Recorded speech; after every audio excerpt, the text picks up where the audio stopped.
Hello everyone and welcome to this new episode for the STM32 tutorial. Today we continue our adventure by exploring the interrupt.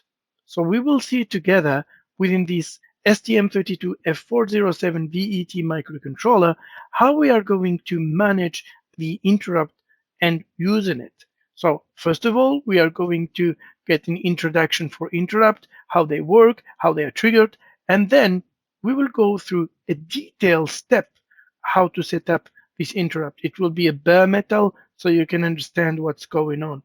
And finally, we will end up by creating some handler function. And at the end, we will have an interrupt example and we finish the whole thing with a good summary. So if you would like to learn from scratch how to set up the interrupt, just follow this episode. We will initially start understanding and learning about the interrupt themselves. So if you are not familiar with what is an interrupt concept, this is a good thing for you guys to hear about it and to learn or to get exposed about this new feature that microcontroller provides. But if you're already knowledgeable and you know very well how an interrupt works, I would like to hear your voice in the description area if this kind of example or analogy regarding interrupt makes sense or not. So let's start and take initially the program that doesn't have an interrupt. So usually that's the normal program that we do have in our microcontroller, and that's called the main thread. We do have a loop, and let's say our action is we need to check the door, and after that, if the door is open, if there's someone, we do something. And then we do other stuff, and everything is good. And that will be our while loop repeating again and again. So imagine yourself on your desk doing some job, and from time to time, when you finish your job, you go to the door, open the door, and check. No, there is no one, and then you come back again and again. And this is a program with no interrupt. However, in a program with interrupt, we do have two things: the main thread and also the interrupt thread. And thread is something going almost in parallel of what's going on. So hearing the alarm, it will be each time that someone is coming, you are putting an alarm bell, and you will be just pushing that bell and you're hearing it. After that, this is making or creating a signal for you. Then if you go back to your main program, that signal appears and you can put it, it's a kind of a variable you can bring there. And if there's no signal, you just go do your own stuff. But if there is some signal, you go and check if there is someone and do something. And usually if there is a signal, there is someone. So, but you can keep your own program, but instead of going checking again and again by yourself, the microcontroller will have a thread in parallel doing the job. Okay, that was everything about thread. And I guess if you get this one, you don't need any further lesson about thread. Just kidding. Okay, so, and also we do have the final loop. On the other hand, the signal itself, there is a kind of a trigger for the thread itself, or kind of something that will tell to the microcontroller that something is happening and the thread should be initiated. And we will check now what is the interrupt triggers, what makes the microcontroller think there is a trigger or there's something happening that he should interrupt what he's doing in the main program to do that. So let's take a very simple example of a push button. And within this push button, we are going to connect a 3.3 volt in one side, and the other side we will have an STM32 input pin. And this input pin will have the interrupt feature activated. So from the voltage time perspective graph, initially the voltage will be equal to 0 because we are not pushing the button. So the reading at the input itself is just 0 or a logical 0.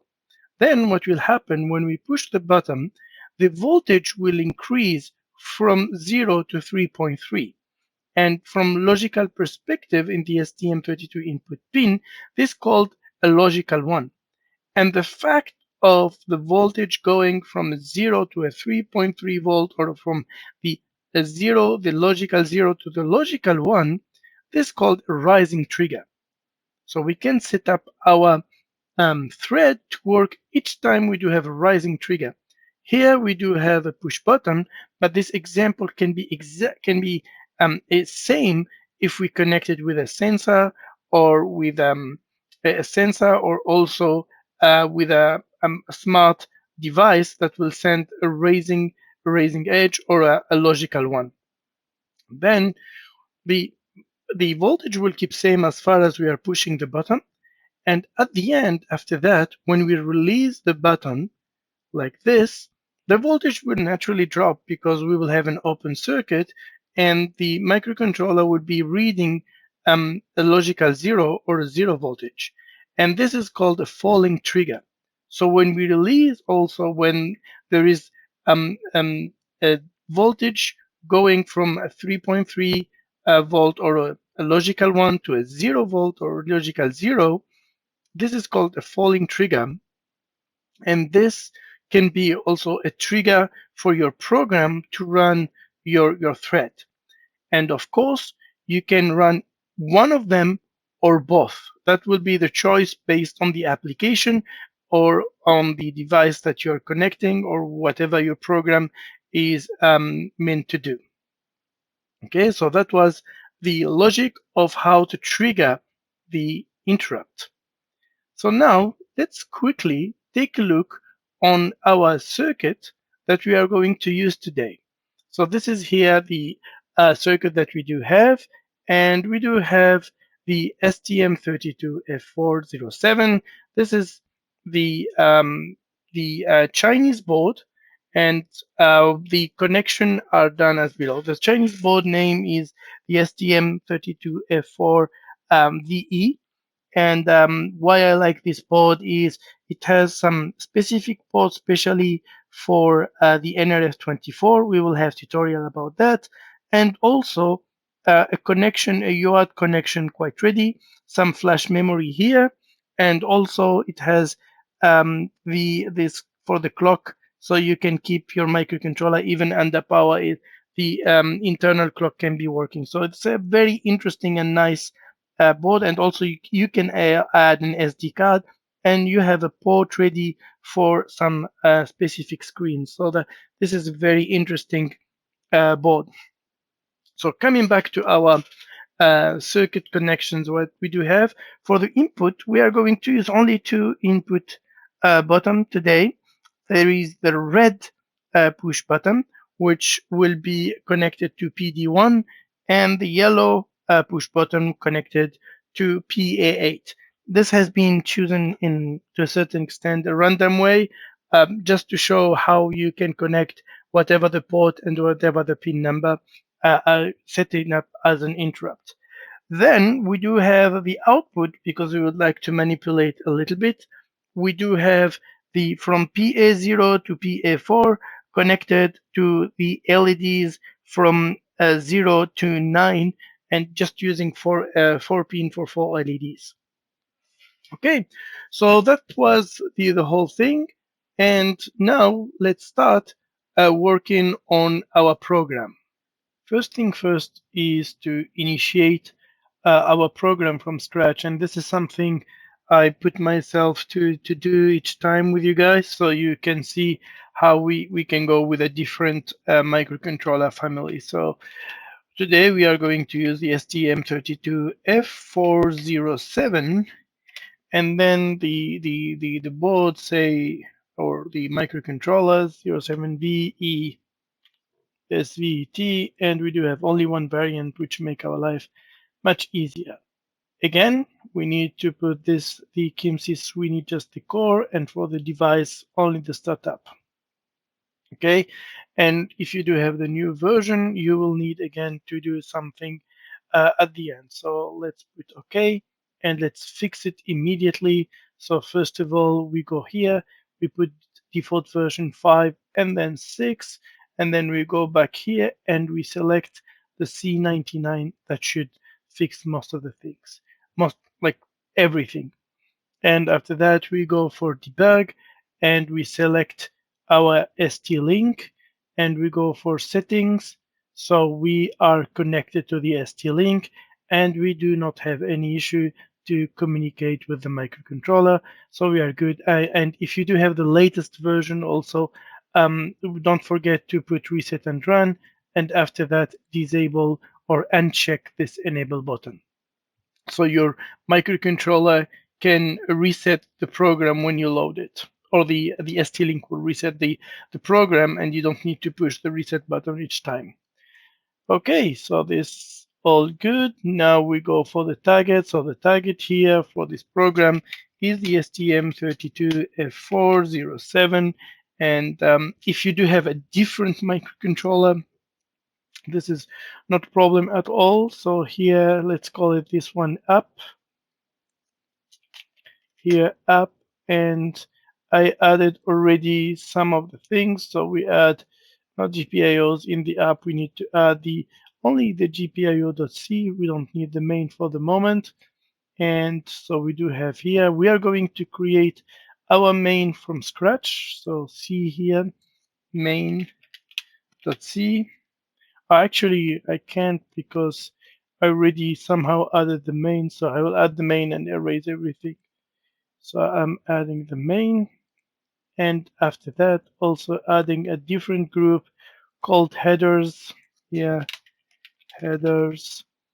And I'll be adding the header, the GPIO.h. Going back here, and I'm repeating this just for you guys to get used to it, how to add the library that you already created. And this interrupt tutorial comes after the function for the GPIO input and output. So I'll be adding the link in the description. You should take a look first on how we create the function for the simple input and output. Okay, so this is our main program. We can erase everything directly. We don't need nothing. This is coming from the previous tutorials. So we can delete everything here. Everything. So pin set it boot. So let's delete everything from here, even within the while loop. And all good here.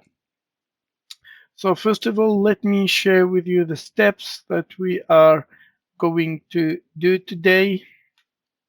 Those are the steps, and this is what we will be following to learn and to see how we make the interrupt from scratch in a microcontroller, and you will understand every step.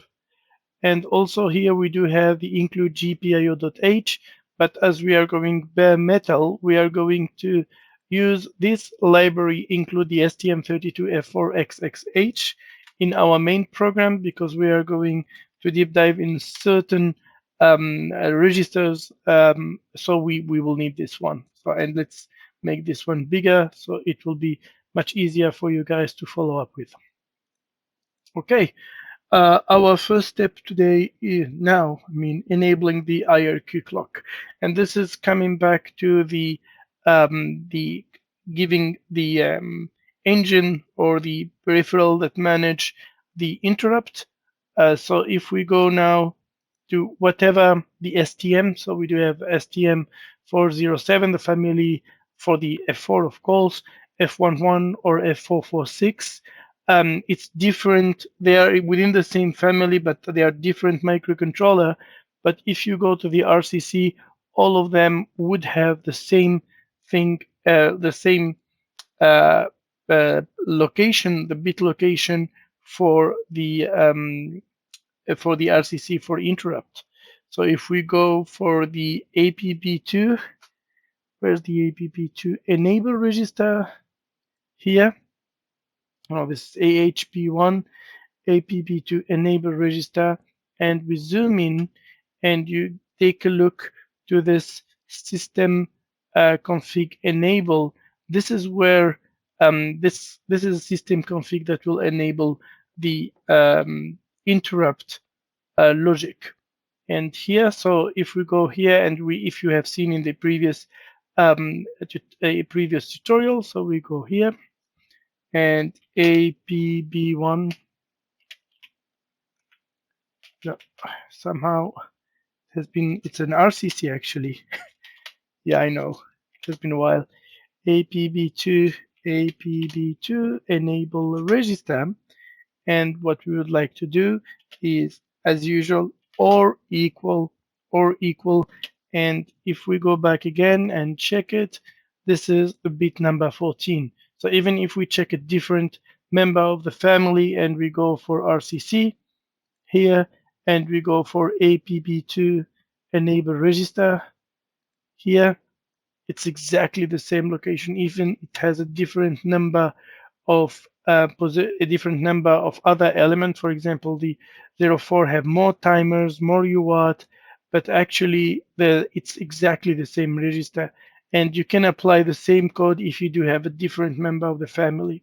So if you go here to the 446, one of that we used to for simple GPIO operations, and we go for the enable register. And where is it? The enable register 2, not this one, this one, and we zoom here. We still have exactly the same thing and the bit 14. So that's very convenient and very smartly done. So here we would like to put it will be equal to one that will be pushed 14 times, and this will activate this one. Let's bring this one here. This will activate the clock for our RCC.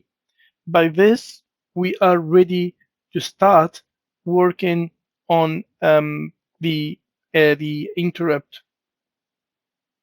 So we have completed the external interrupt enabling at the clock level, and we can jump now to the external kind of the system configuration that will set up this code and the setup and prepare the enabling of the interrupt. So let's bring this one here. Bring it here. And what we need to do is here is to think about the system which is managing this.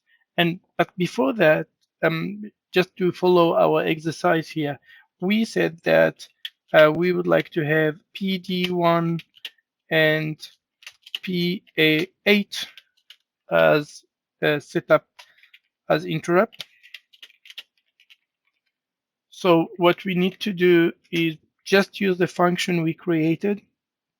So the function we created before to set them initially as an input. The pin that we would like to use as an interrupt must be set up as an input first.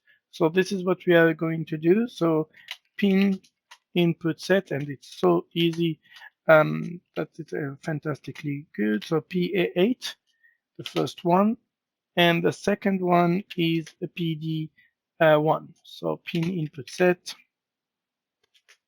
as PD1. Okay, so we have those one ready. So now we can jump and start to understand how to set up the system, the configuration for to make them as an interrupt. But this will be the first step itself in the process. So let's go to whatever the register family, and now we can close this SDRCC, and we can jump to the system configuration. And you can see in all of them, if we close the RCC here, there is the system configuration. It's different chapter sometimes, but it's exactly also the same the same logic of setup. So we continue with 407, but if you do have a different microcontroller, that's exactly the same.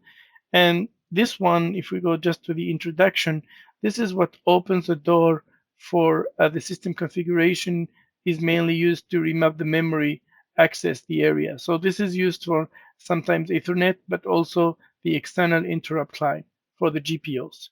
So we need to go here for the register area and try to understand those registers. And for these registers, how they work. So if I would like to have a pin, a specific port within a specific pin within a specific port to be set for interrupt, we need to understand how this is working. And so there is 1, 2, 3, 4. There's 4 registers that are working like this.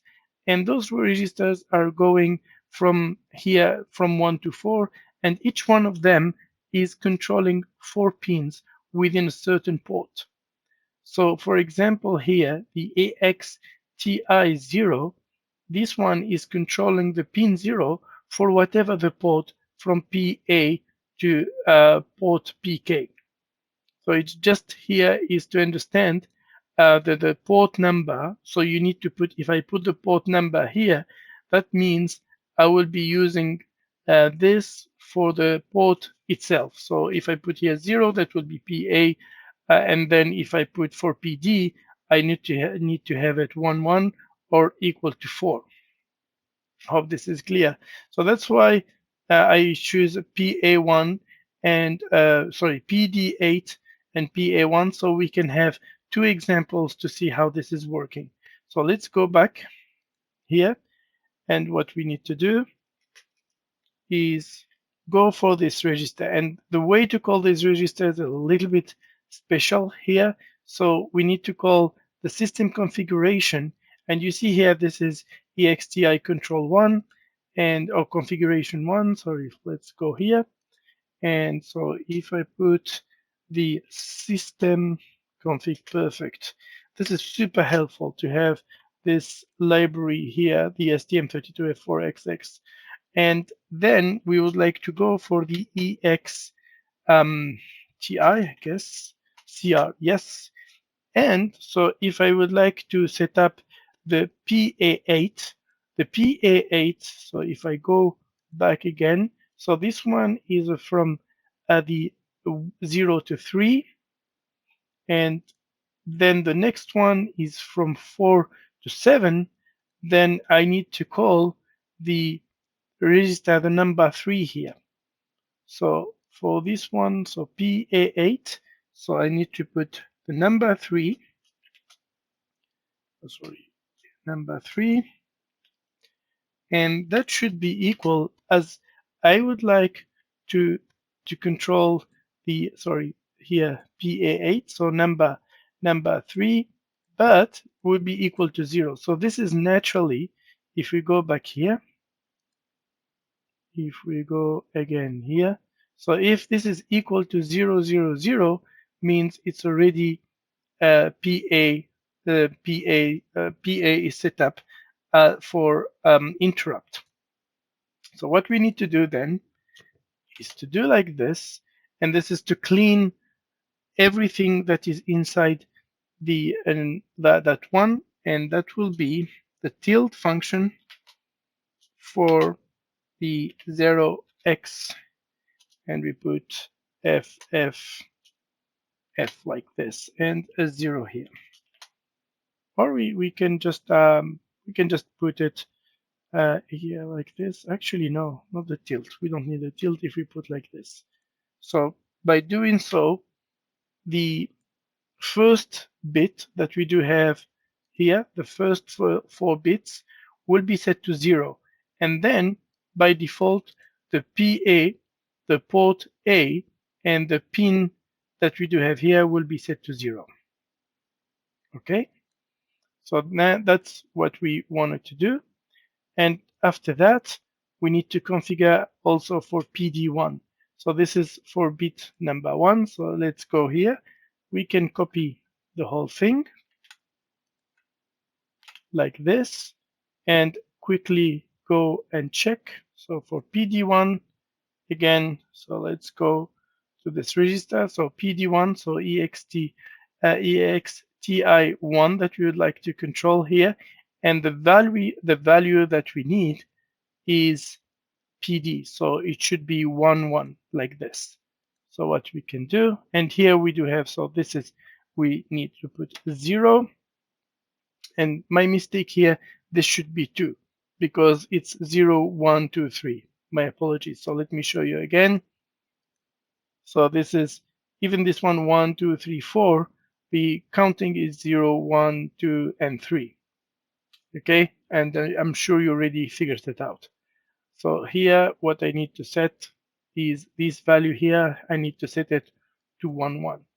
One way to do it, so I need initially, before putting everything, so I need to put OR, and here put a 0, and here F. So set up the whole thing to 0, 0, Then copy again, Control C, and after that I put an OR, and here that will be a 0, 0, and this one will be also 0, but this one will be 3, and that's again if I check the D is 1, 1, which is the 3. So if you're still interested to see how we go through this one, there is also beginning of this STM32 tutorial about why we do this hexadecimal manipulation. Okay, so that was the part where we do enable the configuration register that prepare the operation for the interrupt thread.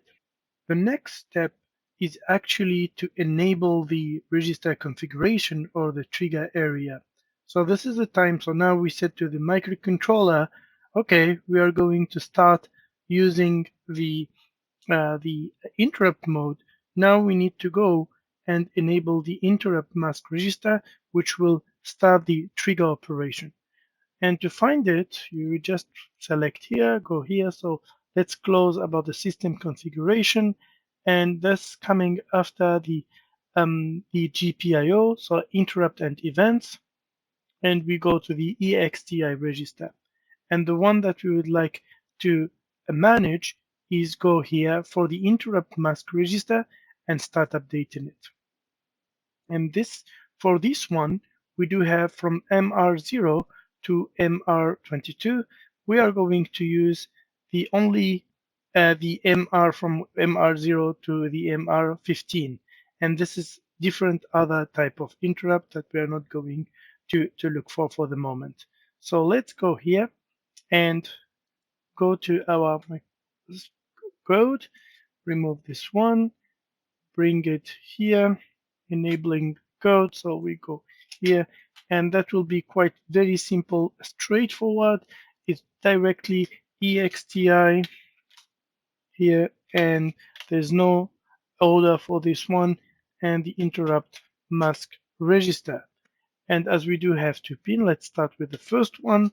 So the first one is coming from the position as 0. So let's put, the first pin is PA8 for the 8 then. So let's go and check back again.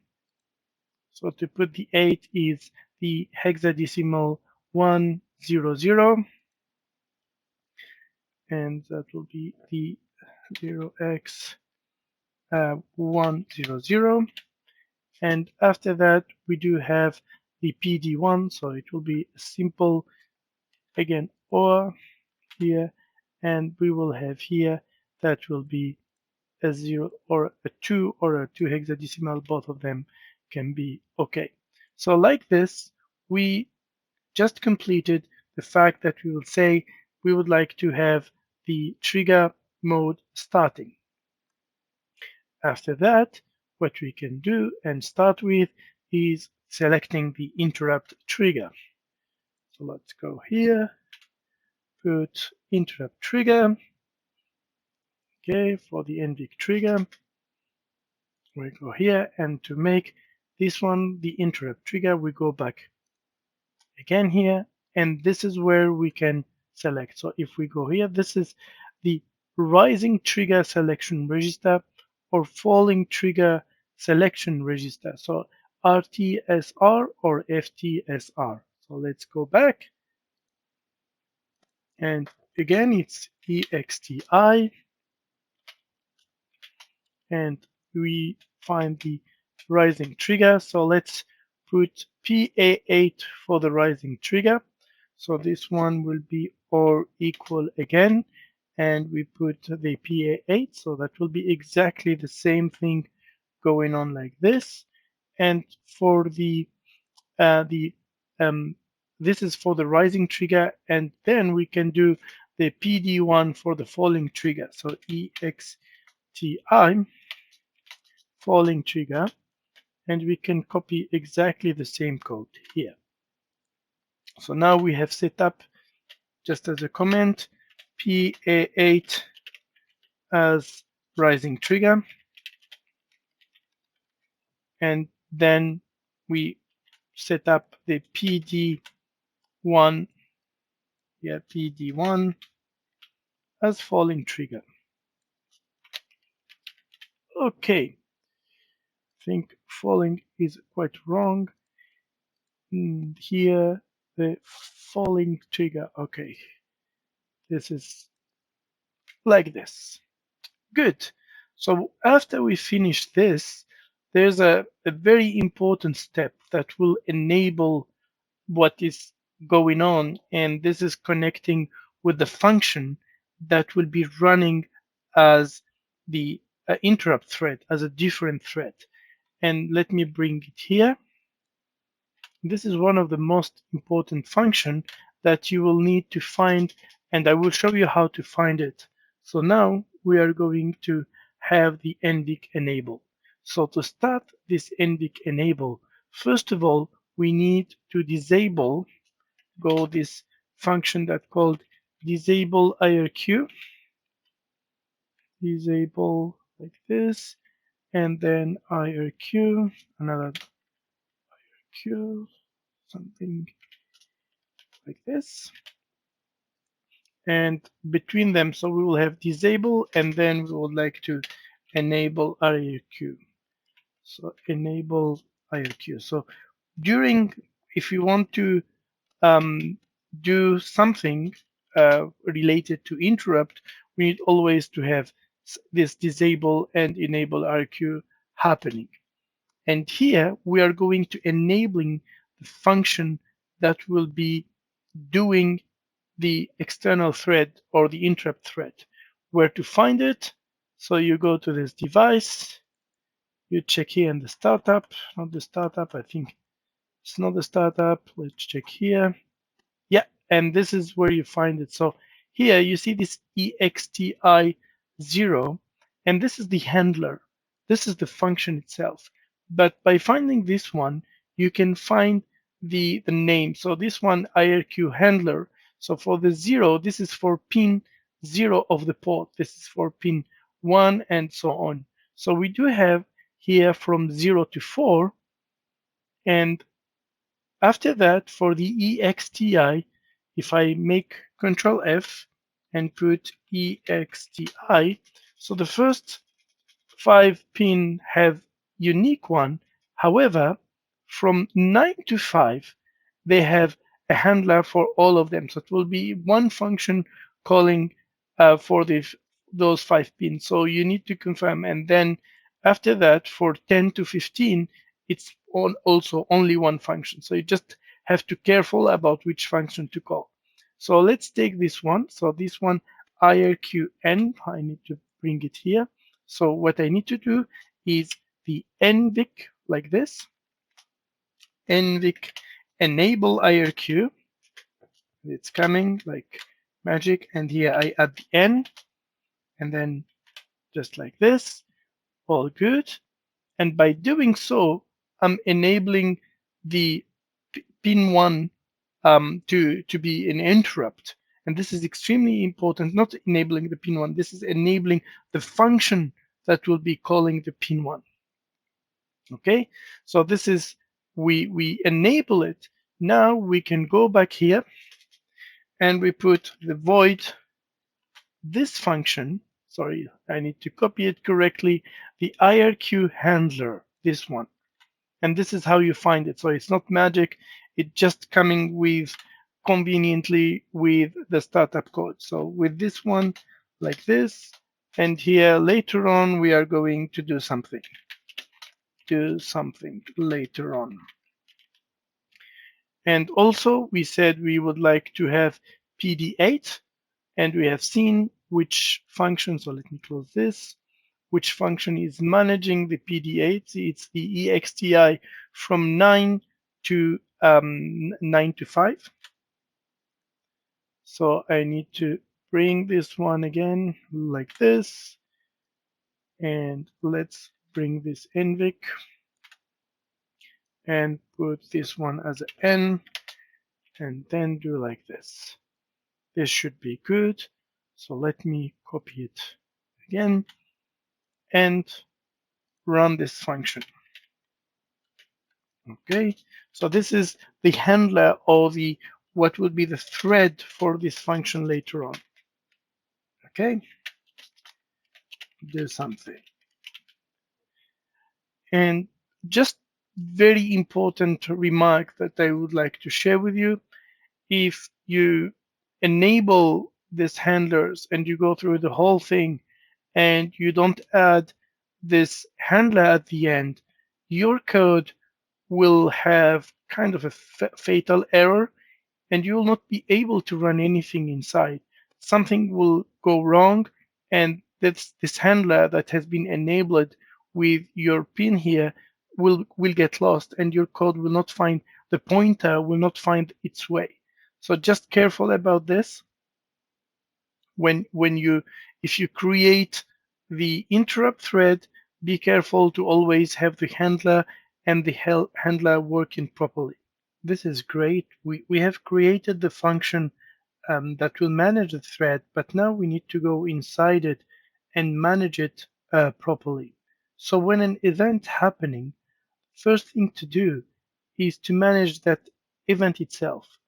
And within the datasheet, you do have this interrupt event register, sorry, the mask register here. And when we receive it, we need to set it 1 to a 0. And this is by writing 1 to it. So let's go here and start with the exty register here. So what we need to do is just adding here. So we just again exy here, and we need to set up for the event this one, and we put it, so you can put it equal to 0. I'm not happy with that. This is not really good. And as we are using 1, so let's put or equal to 2. By putting this, we are setting it up to 1. So what we can do right now is, and also for this one, just in case, we go back here and we put, so as we do have the register number 8, the bit number 8, so it's the hexadecimal 100. Okay, so the best thing to do right now is to make a test and see if everything is going well. So we have enabled 2 pins to behave with an interrupt. So let's see how we are going to do that. So let's save and build. So we do have 0 warning, 0 error, which is exactly, which is great actually. And then let's start loading the code in our microcontroller. What we are going to do right now is to go for the debug mode and see how our system is going to behave. Okay, so let's run the whole thing. So let's add here a stop here and a stop here and run the whole thing. We should not have anything coming to this place. So what I can do also is to show you here the microcontroller and start clicking or pushing the push button and see if something is happening. So as soon as I push the push button, you can see that my program, and let me now hide the picture, the program is stopping here. So this is fantastic because my program is recognizing that we do have an interrupt and something is happening. And what we can see also, we can go for peripheral and take a look to the EXTI. So what is going on in the EXTI itself? So if we go here for the EXTI, so we do have the MR1 and MR8, which is good. And then actually, yeah, I missed this one. So if I go back here, I think that should it be pending register. Select one, so this being selected when it arrives now, cleared by programming one. So I made a mistake here. I should put it in the PR, not in the EMR. So what I can do, let's close it and go back here. This is the PR register. Do it again. So what I will do, I will be saving, building, and loading my code. So let's go to the debug mode. go back here. I'll show you again, and let's run our code. And then by just clicking this stopping here, I do have PR here. And if I continue my code, this is leaving now my handler, and we are good. So this is exactly what I have expected from the behavior. Okay, so now let's click on the second one, and you can see in this time the code is stopping at the second handler that we have put it, which is exactly the right behavior we expect. So if I click again, just run the code. So if I remove it and run the code, that should be good. And my PR here is equal to 0. So now I do have the right behavior for the code, and my function for the thread is set up properly. We can do a very simple example to see how the code will be working. So let's go. So this is all the code that set up the interrupt register.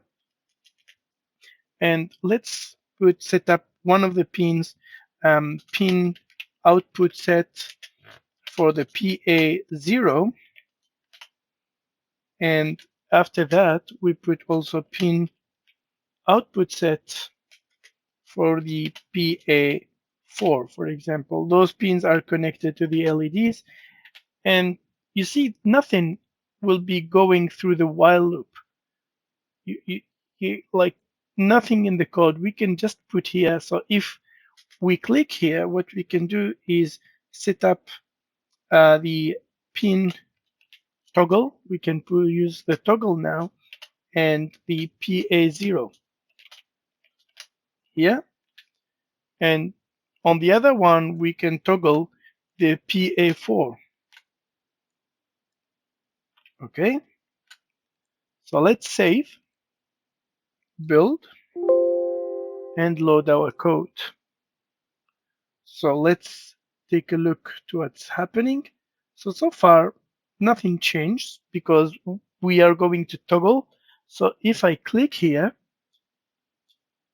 okay, no light coming from the PAs. So I think I understand why, and that's why, because the power is not connected actually. Okay, so I connected the power, my mistake. So if I click here, you see by just the click, it's toggling. And if I put again, and this is because this is not a perfect push button, if I don't click here, so this is going, but if I click again, this is toggling, but there is so much pain in this, like there's a kind of a noise within this push button that make this error. But when I click, I'm able to have a toggling thanks to this this interrupt. Okay, so this was the way of how to use the interrupt in a very basic and simple way. Now we can take a look to some summary or some advices that I would like to share with you at the end. So let's go for the summary. So first of all, interrupts are very useful and allow code usage optimization. So you could see we didn't need at all the while loop. This is fantastic. So it's more real-time coding that is happening at the microcontroller. It's not happening at the same time, but you have more optimization coming as you are putting an alarm or a bell telling to your microcontroller to do something. The second point would be careful, because despite it's very useful to have this kind of interrupt, you can still use them, but never put a very heavy code within the handler function. Always keep everything within your main program, and your handler function should be just getting the trigger for your main program. Don't forget that microcontroller are operating in megahertz, so everything happens in few milliseconds. Then finally, and I have shared before, do not initiate an interrupt without preparing the thread functions. So if you put the whole code to initiate the interrupt and then you don't add the handler function, your microcontroller program will get we get error and will not be even operating. So you are going to very unstable state for your microcontroller. So I hope you enjoyed today's session. Thank you so much and see you in the next episode. Bye bye.